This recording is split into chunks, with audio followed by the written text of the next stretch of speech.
Hello दोस्तों, welcome to our YouTube channel Vichar box. और आज हम पढ़ने वाले हैं बुल्स और बियर्स के बारे में। आपने अक्सर न्यूज़ में सुना होगा, स्टॉक मार्केट में सुना होगा कि बुल्स होते हैं, बियर्स होते हैं, या कोई बियरिश मार्केट है या बुलिश मार्केट चल रही है। तो क्या है ये बियर, क्या है ये बुल, चलिए समझते हैं। What is a bull in the stock market? A bull is an investor or a trader who believes that the market or a particular stock will rise in value. तो bull कौन हुआ? ये कोई भी investor या trader जो believe करता है कि जो मार्केट है या कोई पर्टिकुलर स्टॉक है वो राइज करेगा, वो बढ़ेगा इन वैल्यू इन फ्यूचर। तो बुल्स हुए, ये कौन हुए? ऑप्टिमिस्टिक लोग हुए, जिन्हें क्या लगता है भी जो मार्केट है, स्टॉक मार्केट है, ये ऊपर को जाएगा, या कोई स्टॉक है, पर्टिकुलर स्टॉक है तो वो ऊपर को जाएगा। तो इनकी एक्सपेक्टेशन ये है, तो ये कैसे पैसा कमाएंगे? These they buy stocks with the hope of selling them later at a higher price. ये अभी कोई स्टॉक को बाय कर लेते हैं, क्यों? क्योंकि इन्हें लगता है मार्केट ऊपर जाएगी और तब ये जाके इसको सेल करेंगे। तो बुल्स कौन हुए? जो ये अब सोचते हैं मार्केट इस पॉइंट ऑफ टाइम के बाद ऊपर को जाएगी, या कोई पर्टिकुलर स्टॉक है वो ऊपर को जाएगा, तो वो आज ही इस स्टॉक को खरीद लेते हैं ताकि इन फ्यूचर उसे महंगा बेच पाए।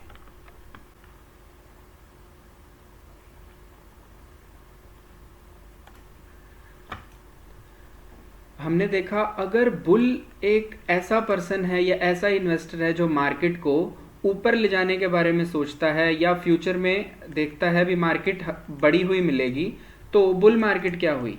अ bull market refers to a period when stock prices are consistently rising. Bull market एक ऐसा पीरियड जब जो स्टॉक प्राइसेस हैं या जो स्टॉक मार्केट है वो कंसिस्टेंटली बढ़ रही है। तो जब मार्केट बढ़ रही होती है तो उस बढ़ती हुई मार्केट को बुल मार्केट बोला जाता है। तो इसमें क्या रहेगा? जो इन्वेस्टर है उसका कॉन्फिडेंस हाई हो जाएगा। क्यों? जो किसी ने अगर पैसा इन्वेस्ट करा हुआ है कम प्राइस पे, तो जब मार्केट बढ़ेगी तो उसका कॉन्फिडेंस बढ़ने लगता है, क्योंकि उसे प्रॉफिट बनने लगता है। और जो बाकी इकोनॉमिक इंडिकेटर्स हैं जैसे जीडीपी ग्रोथ, एम्प्लॉयमेंट रेट, ये सब बढ़ते हैं, क्योंकि जब मार्केट बढ़ती है तो ओवरऑल कंट्री की ग्रोथ बढ़ती है। वो इंडिकेट करती है बढ़ती हुई मार्केट भी जो कंट्री है वो ओवरऑल ग्रो कर रही है, तो जिससे जीडीपी ग्रोथ, एम्प्लॉयमेंट, ये सब चीज़ें पॉजिटिव में मिलती हैं। तो ये एक ओवरऑल ग्रोथ सेंटिमेंट होता है इकोनॉमी के लिए। तो इन बुल मार्केट क्या रहता है? Buying pressure is strongly buying pressure is stronger than selling pressure. तो जो बुल मार्केट है उसमें हर कोई खरीदता है। बुल मार्केट में अब हर किसी को तो प्रॉफिट बनाना है, और अब अगर बुल मार्केट, बुल रन चल रहा है, जैसे हम कहते हैं अगर बुल रन चल रहा है, तो पता है अभी आज अगर स्टॉक 100 का है तो बुल रन में ये 150 का हो जाएगा। तो हर किसी को प्रॉफिट कमाना है, तो हर कोई बाइंग करने लगता है। कोई 100 पे बाइंग करेगा, कोई 110 पे करेगा, कोई 120 पे करेगा। तो ये हर कोई बंदा बाय करने के लिए रेडी रहता है। तो जैसे जैसे वो बाय करते हैं तो वो बाइंग प्रेशर ज़्यादा बिल्ड हो जाता है कंपैरेटिवली सेलिंग प्रेशर के। क्लियर हुआ? एक एग्जांपल देखते हैं बुल रन की। फ्रॉम अप्रैल 2020 टू अक्टूबर 21, जैसे ही कोरोना का क्रैश हुआ था, मार्च में मार्केट बहुत ज़्यादा गिरी थी, मार्च 2020 में। तो उस मार्च 2020 के गिरने के बाद अप्रैल 2020 से लेके अक्टूबर 2021 तक the Indian stock market was in a bull face. उस टाइम ये एक बुल फेस में थी आफ्टर कोविड-19 के क्रैश के बाद। तो जो निफ्टी 50 था वो 7500 से नियरली 18,000 चला गया था। तो इस टाइम बहुत टेक और फार्मा स्टॉक्स थे जो मल्टीबैगर रिटर्न दे रहे थे। तो जो अप्रैल 20 से अक्टूबर 2021 का टाइम था उसे हम बुल रन कह सकते हैं। क्लियर हुआ? नेक्स्ट देखते हैं बियर्स के बारे में।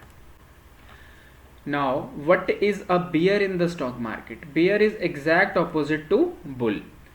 ऐसा क्यों? देखो, a bear is an investor or a trader who believes that the market or a particular stock will fall. Bull क्या कहता था? बुल क्या सोचता है या क्या एक्सपेक्ट करता है भी मार्केट आने वाले टाइम में बढ़ेगी। बट जो बियर है, बियर का ये मानना है भी जो मार्केट है आने वाले टाइम में वो गिर जाएगी, या पर्टिकुलर स्टॉक है कोई वो गिर जाएगा। तो इन्हें पेसिमिस्टिक बोला जाता है, क्योंकि ये नीचे की तरफ मार्केट को लाने में बिलीव रखते हैं। तो ये क्या करते हैं? दे में सेल स्टॉक्स और short sell expecting to buy them later at a lower price. तो ये कैसे पैसे कमाएंगे? तो ट्रेडर है वो क्या करेगा? वो शॉर्ट सेल करेगा ताकि वो अभी महंगे पे बेच पाए और आगे सस्ते होने पे खरीद पाए। और जो इन्वेस्टर है वो क्या करेगा, वो अभी सारा स्टॉक जो भी उसके पास पड़ा है उसे सब बेच देगा और कैश में बैठ जाएगा, ताकि जैसे ही मार्केट गिरे वो एकदम से कम प्राइस पे ज़्यादा बाय कर पाए। तो बियर कौन हुए, जो मार्केट को गिराने में बिलीव करते हैं। तो बियर मार्केट क्या हुई, अगर हम बियर जो मार्केट को गिराने में बिलीव करते हैं तो बियर मार्केट क्या हुई। A bear market is a condition when prices fall 20% or more from the recent high. अगर इस टाइम प्राइस 80 चल रहा है कोई स्टॉक का, मतलब कोई इंडेक्स का या स्टॉक का, वो 20% तक अगर गिरना, 20-25% तक अगर गिर जाए तो उस टाइम एक बियर मार्केट बोला जाता है। और ये प्रोलॉन्ग्ड पीरियड तक चलता रहे, मतलब वो 20-25% मार्केट गिर चुकी है और वहीं पे ही ट्रेड कर रही है और गिर रही है, तो उसे क्या कहा जाता है, बियर मार्केट। इसमें इन्वेस्टर्स कॉन्फिडेंस लूज कर देते हैं। जिन्होंने 100 रुपीज़ पे इन्वेस्टिंग करी होनी, इस टाइम मार्केट 70-75 चल रही है और बढ़ नहीं रही, तो उनका तो लॉस में आ गया ना।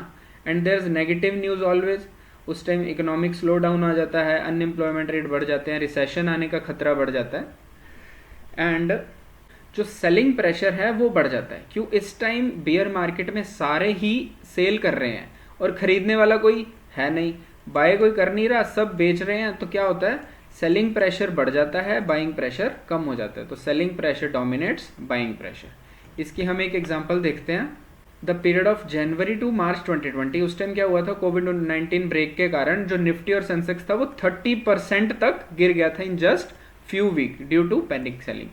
उस टाइम क्या हुआ था, कोविड-19 के आउटब्रेक के कारण जो इंडेक्स है या मार्केट है वो 30% तक गिर चुके थे, Nifty and Sensex, in few weeks, क्योंकि लोग पैनिक सेलिंग कर रहे थे। तो उस टाइम क्या था, एक बियर मार्केट था।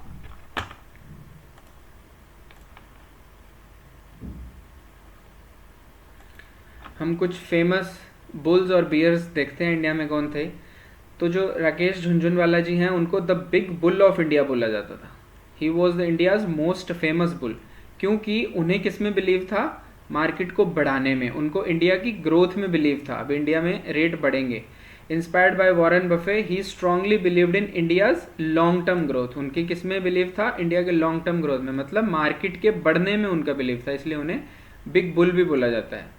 उन्होंने अपने अर्ली टाइम में इन्वेस्ट करा था टाइटन में, ल्यूपिन में एंड अदर कंपनीज में, जिन्होंने उन्हें ह्यूज रिटर्न्स दिया। क्लियर।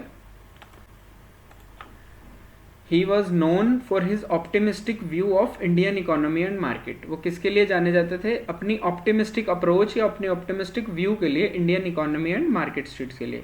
ऑफन इन्हें इंडिया का वॉरेन बफेट और big bull of Dalal street से भी जाना जाता है, राकेश झुनझुनवाला जी। देन हम बात करते हैं मनु मानिक जी की, the bear of Dalal Street. इनका निक नेम था ब्लैक कोबरा। ये एक बहुत पावरफुल बियर ऑपरेटर थे 1980s के टाइम में, and he was known for short selling और पुलिंग स्टॉक्स प्राइस डाउनवर्ड। क्या करते थे, ये स्टॉक के प्राइस है उन्हें नीचे लाने में इनका बहुत बड़ा हाथ होता था, ये शॉर्ट सेलिंग करते थे। ये बिग बियर थे, आप कह सकते हैं, इनको ब्लैक कोबरा के नाम से जाना जाता था। He created panic in markets to benefit from falling price. ये मार्केट में एक पैनिक टाइप सिचुएशन बनाते थे और उससे पैसा कमाते थे। नेक्स्ट अब बात करते हैं, इन्हें बुल और बियर ही क्यों कहा जाता है। क्योंकि जो एक बुल है वो जब भी अटैक करता है वो अपने हॉर्न से या अपने सींगों से किसी अपने एनिमी को नीचे से ऊपर की ओर धकेलता है, उसे मारने के लिए उसको नीचे से ऊपर की ओर धकेलता है। इसीलिए जो बुल रन है या बुल्स हैं वो मार्केट को नीचे से ऊपर की ओर लेके जाते हैं। वहीं जो बियर है वो अपने एनिमी को जब अटैक करता है तो उसको नीचे की ओर धकेलता है। तो ऐसे ही जो स्टॉक मार्केट में मार्केट को नीचे की ओर लाते हैं उन्हें बियर्स बोला जाता है। नेक्स्ट, बुल्स और बियर्स के अलावा भी 2-3 टर्म्स और हैं, जैसे स्टैग्स। अब ये स्टैग्स कौन होते हैं, these are IPO flippers. They invest in new IPO hoping to sell quickly at a profit. They don't care about long term growth. जैसे ही कोई आईपीओ निकलता है ये उस टाइम आते हैं, उसमें इन्वेस्ट करते हैं और एक क्विक प्रॉफिट लेके निकल जाते हैं। उन्हें लॉन्ग टर्म ग्रोथ से या शॉर्ट सेलिंग से कुछ लेना देना नहीं है। They just invest in new IPOs. बस वो इनिशियल पब्लिक ऑफर्स में दिखते हैं, इन्वेस्ट किया और निकल गए, उन्हें बोला जाता है स्टैग्स। एंड नेक्स्ट टर्म है पिग्स। पिग्स कौन है, pigs are greedy and impatient investors. They chase trends without any strategy often ending up with big losses. तो एक सेइंग भी है, पिग्स गेट्स स्लॉटर्ड।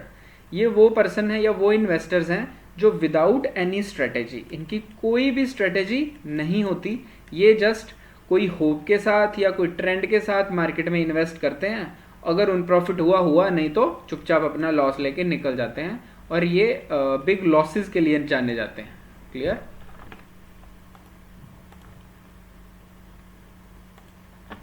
नेक्स्ट आता है वुल्फ्स। वुल्फ्स कौन है? Think of big players who manipulate the market secretly, like the wolf of Wall street.